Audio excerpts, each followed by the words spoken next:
মশাই ঘোষণা দিয়ে দিলেন, যখন আমার মুনিব মাওলা বিশ্বের চরাচরে আয়াতে কারিমা নাযিল করে দিলেন, ওয়ালা সাউফা ইউতিকা রাব্বুকা ফাতারদা। উচ্চ আওয়াজ দিয়ে বলবেন না সুবহানাল্লাহ। আমার ভাষা না কোরআনের ভাষা। ওয়ালা সাউফা ইউতিকা রাব্বুকা ফাতারদা। ওগো আমার প্রিয় রাসূল 63 বছর পূর্ণ কান্নার রোল দিয়ে বেমা সাগর বানাইতে লাগলেন। আমি আল্লাহ বরদাস্ত করতে পারছি না গো রাসূল, আরশ কম্পন আরম্ভ হয়ে গেল। এ আমার মুস্তাফা, দয়া করে একটু শুনাইয়ে দিন, এত কান্না কেন আপনার? বিবির জন্য, সন্তানের জন্য, আপনজন স্বজনের জন্য। আমার প্রিয় রাসূল এলান দেন, ও মুনিব মাওলা, একবার ব্যাখ্যা করে দিলেন। আপনি মুনিব মাওলা, আমি মুস্তাফার পাগল। আল্লাহ কার পাগল? নবীর পাগল। আল্লাহ কার পাগল? নবীর পাগল। প্রমাণ কোথায়? ইন্নাল্লাহা ওয়া মালাইকাতাহু ইউসাল্লুনা আলান নবী।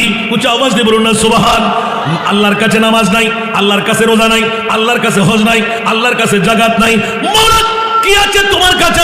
আমার মুনিব মাওলা ডিক্লেরেশন দিয়ে দিলেন, একমাত্র নবী, নবী, নবী। উচ্চ আওয়াজ দিয়ে বলবেন না সুবহান।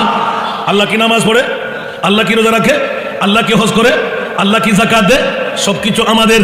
এগুলো আমরা করলে কামিয়াব। মাওলা তুমি কি করো? আমার মুনিব মাওলা এলান দিলেন, আমার কাজ হলো শুধু নবী, নবী, নবী করা। উচ্চ আওয়াজ দিয়ে বলুন না সুবহান।